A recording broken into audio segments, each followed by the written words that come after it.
ఇప్పుడు ప్రసాద్ గారు చెప్పిన దానికి ఒక పాయింట్ మీరు చెప్పండి. బాధ్యత గల ఇప్పుడు సపోజ్ బాధ్యత లేదని అర్థమైపోతుంది వారు చేసే వరుసగా కార్యక్రమాలతో.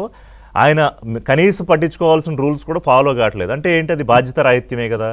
పైగా వారు డిసెంబర్లో మొదలు పెట్టబోయే పాదయాత్రకు బహుశా ఇవన్నీ రిహార్సల్స్ యాత్రలా అంటే ఆ యాత్రలు ఎలా ఉండబోతున్నాయి అనేది ఇప్పుడు మనకి ఒక శాంపిల్గా కనిపిస్తున్నట్టే కదా రాష్ట్ర ప్రజలకి.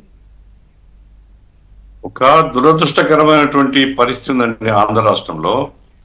ఎందుకంటే జగన్మోహన్ రెడ్డి గారు ఆయనకుండే బలమంతా కేంద్రం అండి. ఓకే, కేంద్రము ఇక్కడ కూటమిలో భాగస్వామిగా బీజేపీ ఉన్నప్పటికీ కేంద్ర ప్రభుత్వము ఆయన్ను అరెస్ట్ చేయకుండా కాపాడుతున్నది బహిరంగ రహస్యం. ఇది నేను చర్చకైనా సిద్ధము, అనేక ఆధారాలతో నేను మాట్లాడడానికి సిద్ధమే. కాబట్టి ఇప్పుడు జగన్మోహన్ రెడ్డి మీద కేసు రాదు. జగన్మోహన్ రెడ్డి ధోరణి చూస్తే ఆయన బాధ్యతాయుతంగా ఒక ప్రతిపక్ష నాయకుడిగా ప్రజల తరఫున లేడు. ఆయన అధికార దాహంతో బాధపడుతున్నటువంటి ఫ్రస్ట్రేషన్ ఉన్నటువంటి ఒక రాజకీయ నాయకుడు. ప్రజల కోసం కాదు అధికారం, అధికారం తన కోసం కాదు. మీరు చెప్పిన దాంట్లో నాకు చిన్న అనుమానం. ఇప్పుడు వారి మీద ఉన్న సిబిఐ కేసులో, ఈడీ కేసులో వీటిల్లో అరెస్ట్ వద్దో, ఎవరో అడ్డుకుంటున్నారు, ఆపుతున్నారు, ప్రొటెక్ట్ చేస్తున్నారంటే ఓకే. ఇలాగ జనాలకు న్యూసెన్స్ చేసే, క్రియేట్ చేసే యాత్రలో కూడా అడ్డుకోవద్దని చెప్పారనా మీరు చెప్పే ఉద్దేశం? నా పాయింట్ ఏంటంటే, అయ్యా జగన్ అనేటువంటి వాడిని మీరేమి టచ్ చేయొద్దు.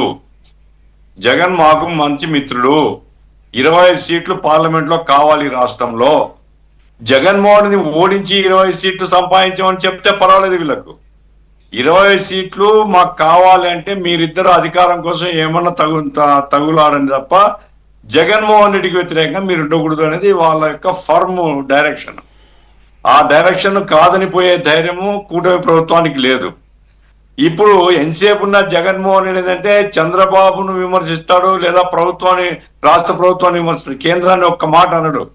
కేంద్రం యొక్క నిర్లక్ష్యము లేదా కేంద్రం రాష్ట్రానికి చేస్తున్న అన్యాయాన్ని గురించి పొరపాటును కూడా ఒక్క మాట మాట్లాడారు. వాళ్ళు అమరావతిలో అది ఇది అంటారు కానీ అరే కేంద్రం అమరావతిని డెవలప్ చేసి ఉండాలని ఒక మాట అన్నాడు. అందుకోసం ఇది కేంద్రం యొక్క జగన్ నాటకంలో భాగంగా నడుస్తున్న నాటకం ఇది. ఇట్లాంటి డ్రామాటిక్ ఇన్సిడెంట్స్ చూడాల్సి వస్తుంది. ఇంకా రాబోయే 2-3 సంవత్సరాలు కూడా మనం చూడాల్సి ఇంకా ఎక్కువ అవుతుంది తప్ప తగ్గేది లేదంటారు. నా అభిప్రాయం అయితే అదండి. అందుకోసం కూటమి ప్రభుత్వము ఖచ్చితంగా కొన్ని విషయాలు ఏమంటే నా పాయింట్, నేషనల్ హైవేస్ ను బ్లాక్ చేసే అధికారం ఎవరికుందండి? ముందే ఇక్కడ ఉండేటువంటి నాయకుల్ని పిలిచి చూడండి మిమ్మల్ని అరెస్ట్ చేయాల్సి వస్తుంది. జగన్మోహన్ ని అరెస్ట్ చేస్తామనే తర్వాత సంగతి. మిమ్మల్ని అరెస్ట్ చేయాల్సి వస్తుంది.